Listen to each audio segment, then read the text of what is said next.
in the black, yellow, and red of the classic Vancouver Canucks Flying V colorway today, because I think the hat is an essential part of my quintessentially Pacific Northwest outfit. I've got the hat, I've got the North Face soft shell jacket, I've got the jeans, Blundstone boots. It's a quintessential Pacific Northwest day in late spring, about 15 degrees outside with some sun breaking through an early morning cloud cover. And I am in the Toyota Tacoma, which I think is the quintessential Pacific Northwest or Vancouver vehicle. Well, this side, I guess, of a Tesla or a Subaru Outback or a Mitsubishi Delica gray market van. But on this drive alone, which has taken me a half hour out of my apartment in Vancouver to the mountains just outside of the city, I've seen like 16 of these Tacomas. And while they are classified as trucks, none of them had any work gear in the back. One had 4 mountain bikes slung over the rear tailgate with one of those Dakine tailgate protectors on it. One had a canopy. One had a canopy and a bike rack with 4 bikes on it, which at that point you've pretty much kind of lost all the pickup truckness of the Tacoma. You might as well go to the Tacoma's SUV sibling, the Toyota 4Runner. But I know more people that own Tacomas than that own Honda Civics, which I think until recently was the highest selling car in Canada, more than that own Ford F-150 pickups, which I think remains the highest selling vehicle in like the universe, more than the Mazda CX-5 or the Subaru Forester. You name it, I know more Tacoma owners. And they're bankers, and they're physiotherapists, they're lawyers. In fact, I knew 2 lawyers that own these, and except for one of them recently switched his Tacoma for a Tesla Model 3, so you can kind of see what we're dealing with here. But they all have one thing in common. Well, 2 actually. One is none of them do any kind of hard labor, which is what you normally require, a pickup for, but they're all the outdoors types. They love their mountain biking, their hiking, and their kayaking, and they love their Tacomas. So I'm taking one of the 2020 models out to kind of try to see what makes them tick. What draws them to this truck like moth to a flame? Is it the power? Well, it could be. When it was redesigned in 2016, the Tacoma was given a 3.5-liter V6 and a 6-speed automatic transmission, which was up from 5 speeds previously, but down from a 4-liter V6 previously. But even though it's a smaller engine, it actually makes similar. I think it actually makes more power than it did previously, because it has an Atkinson cycle. And for those that are familiar with Toyota's hybrid systems, you know that the Atkinson cycle is great because it gives you power, but it also provides efficiency when you're cruising, which is nice. So power is rated at 278 horsepower and 265 pound-feet of torque, which is actually a little bit kind of on the lower end of the scale, especially in the horsepower department when it comes to the competition. The Ford Ranger makes more, the GMC Canyon makes more, Chevrolet Colorado makes more power, Jeep Gladiator. They all make more power. On the torque front, they're kind of more, it's more on par, the Tacoma is, but it's more about than the numbers on paper. It's really about this transmission. Now, I've tried the old truck. In fact, one of my friends owns one of the old trucks, although he owns the TRD off-road version, and he would tell you that you'll never be caught dead in this softcore limited version. No way. And that's what I love about these Tacoma people. They're so passionate about their truck, their specific truck, and that's great. But I've driven the older truck, and I remember when I drove it, the gears were always shuffling, especially when climbing from gears 3 to 5, up and down, up and down, up and down. I ended up having to select L a bunch of times to try to find that sweet spot. Not so anymore. This new transmission is great. It's way smoother. The progress is better. It shifts up when you want it to. It drops a gear when you need it to. And if you want even more control over your powertrain, slap the gear lever to the left, down for down, pull back for up downshifts, push forward for upshifts. And I've got a manual mode here, which is great for when you're in adverse conditions, like on a loose gravel road or when climbing or off-roading. And if I want even more control over the powertrain, I can get a 6-speed manual. And in BC, they sell more manuals on a per-truck basis than they do in Ontario or Quebec, which I found surprising, especially when it comes to Quebec, because they love their manuals there. But I'm not sure if the powertrain is really what people are really kind of going gaga over. What about the ride and handling and the comfort? Well, when it was redesigned in 2016, it was given different suspension tuning, and it was also given more high tensile steel in the body and chassis, and high tensile steel is lighter, but it's also stiffer, so it kind of eliminates some of the creaks and rattles you might have heard from the older trucks. So that gives you just like a little bit more, it's a nicer progress for it. Now, has it worked? Yeah, to a degree, but it still kind of drives like a tractor, if I'm honest. Kind of sounds like a tractor too, but what do you want? It's a body on frame pickup. What do you want? That's what you're going to get. So that's fine. And what about another aspect of comfort, of course, is the interior. And what they have done also in 2016 was given new seats, which are not quite on the same level, say, as like what you might find in, there's another Tacoma there. I feel like I'm in the Stepford Wives here. Everyone's just driving Tacomas. It's crazy. Oh, and a 4Runner. Like, why not, right? Crazy. But the seats maybe not quite as comfortable as they are in like a Nissan Titan pickup, which of course is a bigger truck, but they're better and less bench-like than they were previous. But I don't know if that's what it is. What about the capabilities? Well, in this limited configuration, you have one choice. It's 4 doors, short bed, 5-foot bed, and 4x4. Actually, all Tacomas are 4x4, but you can also get at different trims an access cab, which gives you kind of 1.5 doors on each side, and a 6-foot bed. But configured like this, it tows 6,300 pounds, which is not bad, but it is a little bit lower again than a lot of the competition, which is up around the 7,000 pound level. But then again, when you're a Tacoma owner and all you're doing is towing a kayak or a dirt bike or maybe a tent trailer, 6,300 pounds is more than enough. And I think with that, we're starting to kind of see more what people are liking about the Tacoma. What about interior bits and the goodies in here? Well, we'll go more into detail on that in the next clip, but there is a lot of good new stuff here that I think would please almost anybody. There are a couple of omissions, which we'll talk about as well, but again, even with the tech that it has, which includes for 2020 Apple CarPlay and Android Auto in our Tacoma, which is great. I don't think that's it either. And the more I drive this, the more I think about it, the more I realize what's so great about Tacoma is it's kind of hard to define what's so great about it. It's got this aura about it. It's an aura that you can't really build. You can't really market. You just got to earn it over making great trucks for a long time.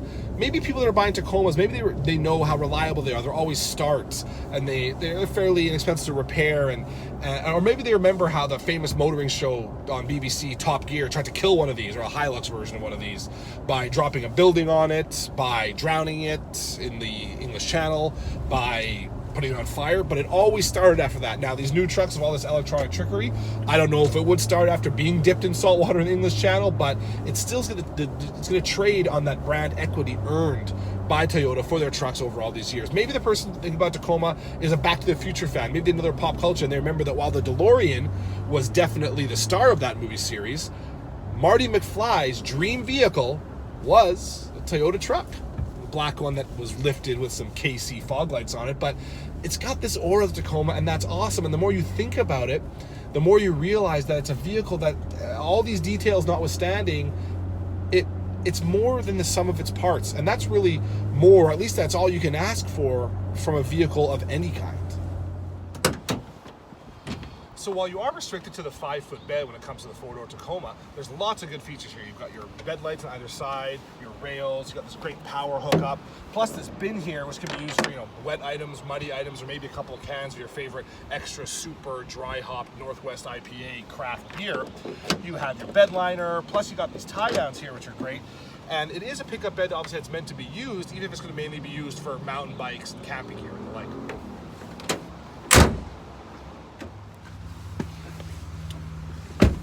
While the Tacoma is classified as a smaller truck, I'm surprised by how much headroom I have here. Even with the sunroof, I don't have the smarty of my hat jamming up against the headliner, which is nice. It does have a high floor though, which is great for off-roading, but it does push my knees up. And while it has a telescoping and tilting wheel, you can see there isn't a huge range of movement there, and even in its highest setting, I still feel like if my hand were to go to the bottom of the wheel, like for example while parking a trailer, I'd be bumping up against my leg. I guess it'd be nice to have a flat bottom steering wheel, but how many pickups are gonna have a flat bottom steering wheel in it? But other than that though, very comfortable place to be. Good view out over the front and over the back. I mentioned the seats before, really comfortable seats. It's definitely a place I can see myself spending a lot of time in, over the course of a road trip, for example. So when they redesigned the Tacoma for 2016, they didn't forget about the dash.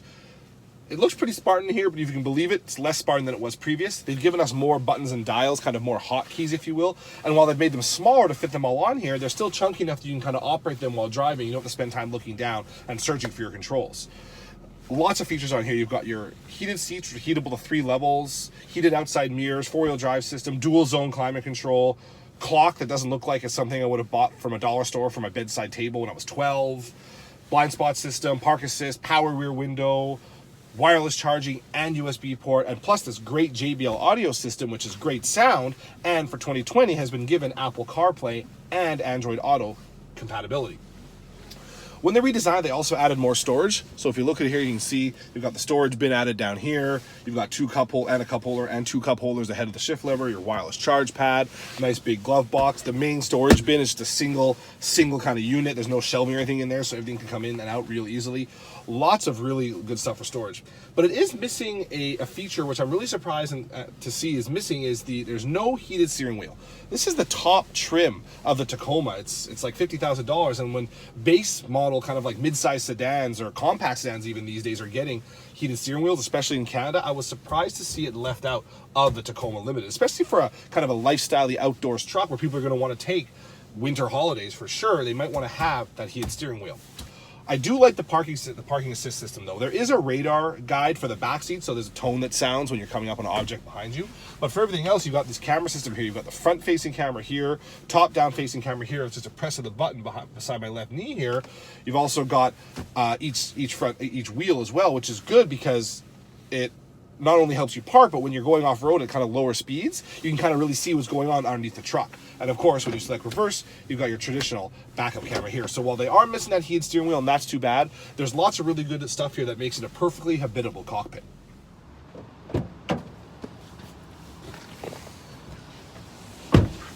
Rear seat of the Tacoma is kind of more the same as the front, just kind of a little more exaggerated, I guess.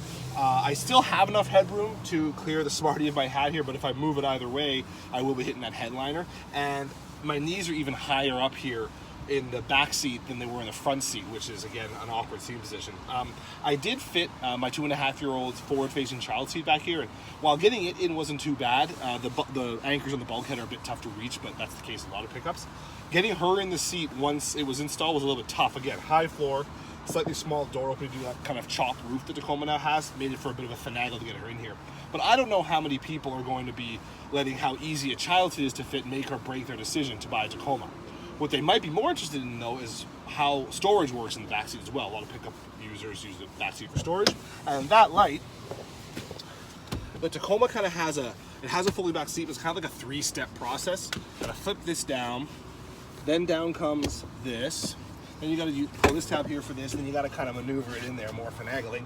And eventually you get it, but it's not a fully flat seat back here. But the fact that there's kind of a plastic backing here suggests to me that Tacoma was intending, or that Toyota was intending on having people use this to store items like coolers and so on. But I think you'd be better off to actually just leave this at the check and leave this like this. There's also a great storage bed underneath here too, which is nice to have. There's one of those underneath this seat too. That way the seat back here and the seat bottom here will keep kind of all your wares kind of in check here, which is great. So this is probably the way I'd do it. That's enough on the 2020 Tacoma for now. Please see the full review on the Off-Road Plus tab on the rpmcanada.ca website. And thanks for tuning in here on YouTube. If you're not already a subscriber, please do. If not, no hard feelings. You can also follow me on Instagram at DanTheWheelman and Twitter at DanTheWheelman. And please tune in next week when I'm in the Tacoma's SUV sibling, the Toyota 4Runner. So looking forward to that. Thanks, guys.